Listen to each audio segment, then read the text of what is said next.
के अंदर जितनी मछली रही उसका कोई हिसाब किताब नहीं है कि मछली कहाँ गई, किसको बेच दिए, कितना पैसा खा लिए। छत्तीसगढ़ के मनेंद्रगढ़ में तालाब सफाई कार्य में भारी अनियमितता सामने आई है। बिना टेंडर प्रक्रिया के कराया गया सफाई कार्य अधूरा छोड़ दिया गया और अब लाखों रुपए के गबन की आशंका जताई जा रही है। मनेंद्रगढ़ के प्रमुख तालाब की सफाई बिना किसी अधिकृत टेंडर प्रक्रिया के कराई गई। तालाब से निकाली गई मिट्टी को न तो नियमानुसार हटाया गया और न ही सुरक्षित स्थान पर डंप किया गया। अब स्थिति यह है कि वही मिट्टी बारिश या जल प्रवाह के कारण वापस तालाब में बहकर मिल रही है, जिससे पूरे सफाई अभियान की साख पर सवाल उठ खड़े हो गए हैं। मुझे मीडिया के माध्यम से, आप लोगों के माध्यम से जो फेसबुक और व्हाट्सएप में देख रही थी, तो मुझे पता चला कि बिना टेंडर के सफाई हो गई है। अगर टेंडर नहीं किए हैं तो ये तो नियम विरुद्ध किए हैं काम। टेंडर होना चाहिए, प्रक्रिया में चलना चाहिए। मैं भी अध्यक्ष थी तो टेंडर प्रक्रिया करके ये सारे काम करती थी और आप ही लोग के माध्यम से मुझे पता चला कि टेंडर नहीं हुआ है और सफाई हो गई है और बाद में टेंडर किया जा रहा है। तो अगर ऐसा हुआ है तो नियम विरुद्ध हुआ है और उसकी जांच होना चाहिए। और जनप्रतिनिधि अपना पैसा दिए होंगे सफाई के लिए, परंतु सब नियम से होना चाहिए, मेरा ये सोच है। देखिए, तालाब सफाई बहुत अच्छा कार्य है, उचित भी है, सफाई होना चाहिए, परंतु हर चीज़ को नियम से होना चाहिए, प्रक्रिया से होना चाहिए, मेरा ये सोच है।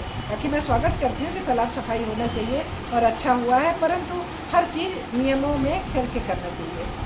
नगर पालिका का रिमोट कंट्रोल किसी और के पास है। अभी जो कुछ दिन में मनेंद्रगढ़ में घटनाएं घटी हैं, उसमें अगर आप प्रत्यक्ष रूप से देखेंगे तो नगर पालिका का दोष है और अप्रत्यक्ष रूप से देखेंगे तो आदेश किसी और का चल रहा है। मैं नाम लेना नहीं चाहता, जानते सब कोई है कि मनेंद्रगढ़ में जो तोड़ फोड़ हुआ वो किसके इशारे पे हुआ। मनेंद्रगढ़ नगर पालिका में जो भ्रष्टाचार चल रहा है, चाहे वो तालाब के ठेका का काम हो, चाहे सड़कों की खुदाई का काम हो, चाहे और भी कंस्ट्रक्शन काम हो, वो किसके इशारे पर और किसके आदमियों द्वारा किया जा रहा है, सारी जनता यहाँ पे जान रही है। मनेंद्रगढ़ में अभी तालाब सफाई का जो काम चल रहा है, इसमें बहुत बड़ा भ्रष्टाचार मैं आपको बताना चाहूँगा। जैसे कि छोटे से छोटे काम का भी एक टेंडर होता है और ये करोड़ों के काम चल रहे हैं। जो तालाब सफाई के काम चल रहे हैं वो करोड़ों का काम है, उसमें करोड़ों रुपया लग रहा है, लेकिन अभी तक नगर पालिका की तरफ से कोई टेंडर नहीं निकाला गया है। इसमें बड़ा भ्रष्टाचार है और आप देख सकते हैं कि तालाब सफाई तो ये कर रहे हैं, उसके पहले पूरी रेलिंग तोड़ डाले। तालाब के अंदर जितनी मछली रही उसका कोई हिसाब किताब नहीं है कि मछली कहाँ गई, किसको बेच दिए, कितना पैसा खा लिए।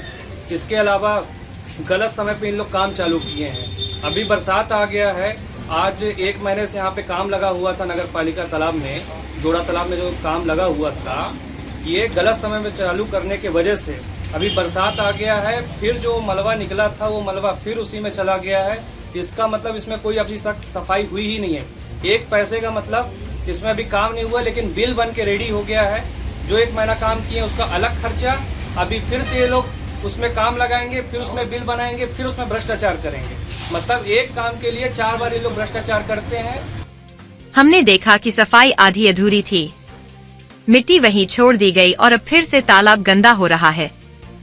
ये सिर्फ पैसे की लूट है। स्थानीय नागरिकों ने प्रशासन से पूरे मामले की जांच कराने और दोषियों पर कड़ी कार्रवाई की मांग की है। वहीं नगर पालिका की चुप्पी भी सवालों के घेरे में है। अब देखने वाली बात यह होगी कि प्रशासन इस गंभीर भ्रष्टाचार के मामले में कब और क्या कदम उठाता है। मनेंद्रगढ़ से महेंद्र शुक्ला की रिपोर्ट।